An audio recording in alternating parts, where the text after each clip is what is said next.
Hey everybody, welcome back to Reading When I Can.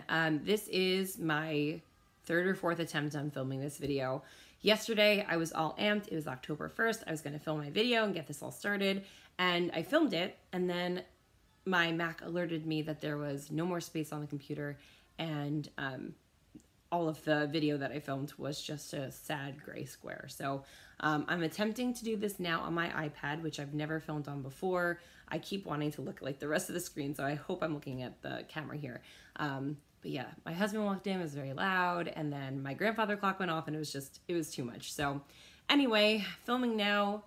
Hopefully I'll be able to get through this. I'm hoping to just film this pretty quickly. Haven't made a video since July, so I'm a little bit rusty. But here we go. So, happy Victober. If you don't know what Victober is, it is a month-long readathon where you read Victorian literature. It is hosted by Katie, Kate, and Lucy, and I'll have their channels below in the description. So there are prompts based around Victorian literature, maybe things that were popular at the time, and so on. I've participated on and off over the past couple of years, but last year, even though I wasn't filming at the time, I went all in with the challenges and I really loved it. So I'm excited to have that experience again this year, hopefully. So I wrote down the prompts. Now I'll list the official prompts down below, but I jotted them down on my planner. So they're in my own words, but I'll have the actual official prompts down below in the description box. So there are 4 prompts. And one of them is to read a sensation novel. That was Kate's challenge. Katie's is to read a book that takes place in the country or the city. Lucy's was to read a book with a female main character. And then the group challenge is to read a popular book. So that could be a popular book during the Victorian era, or, just one that you haven't yet read. So all of these books are books that I haven't yet read. They've been on my list for a very, very long time. So I am excited to get to them this year. So the first one, the sensation novel, this is the one that I'm having a little bit of trouble with committing to. I posted on my Instagram stories yesterday, and I think some of you guys saw that, but I'm between Lady Audley's Secret by, I think the author is Mary Elizabeth Braddon. I've never read it, but a lot of people who I really trust their bookish opinions have read it and enjoyed it. So that's on my list. Or The Woman in White by Wilkie Collins. The only thing about this one is it is fairly long. I mean, this is a mass market paperback edition, but it's like 564 pages. So it is lengthy. There are other books that I would prioritize before getting to this one, but it is on the list. I do have a copy of Dracula somewhere. I'm not quite sure where it is just now, but that is a contender. And then finally, The Turn of the Screw by Henry James. This has 2 novellas, I guess, but Daisy Miller and The Turn of the Screw in here.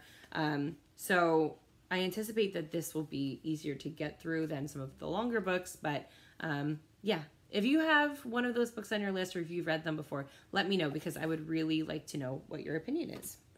All right, the next one is to read a book that takes place in the country or the city, and I think all of these cover that. But I've kind of mishmashed that with Lucy's challenge, which is to read a book from with a female main character. So this is The Tenant of Wildfell Hall by Anne Bronte. I've tried to read this before, and it just wasn't the right time, I don't think.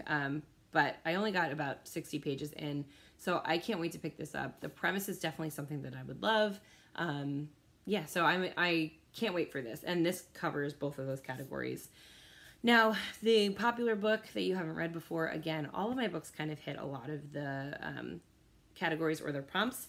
So this is the one I'm most excited about. I'm also listening to this on audiobook just because it is very long, and I'm participating in doing some crafty stuff while I read. So the main one is Wives and Daughters by Elizabeth Gaskell.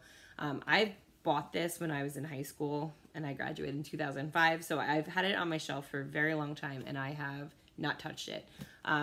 But I read North and South last year for Victober, and I absolutely love with Gaskell's storytelling and her characters. So this one came highly recommended by quite a few people, again, who I really trust their bookish opinions.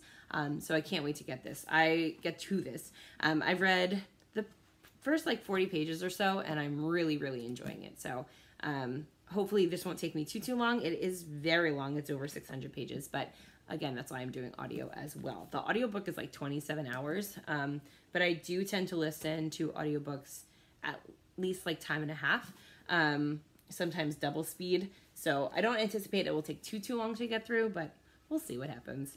And then the final book on my list for Victober is Great Expectations by Charles Dickens.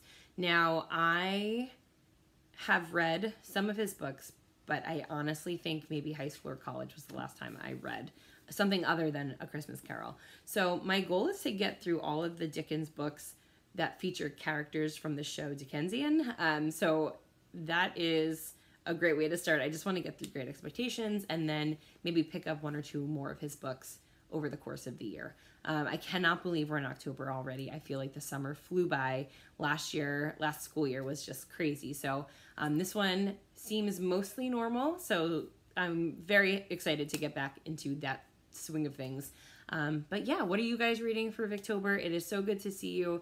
You know, I'm a flighty recorder, but I do want to get more involved again in the Booktube community because it's been a little bit since I've been all in. So anyway, it's good to see you all. I'm hoping that this is the last time I have to film this video, and I will talk to you all soon. Bye.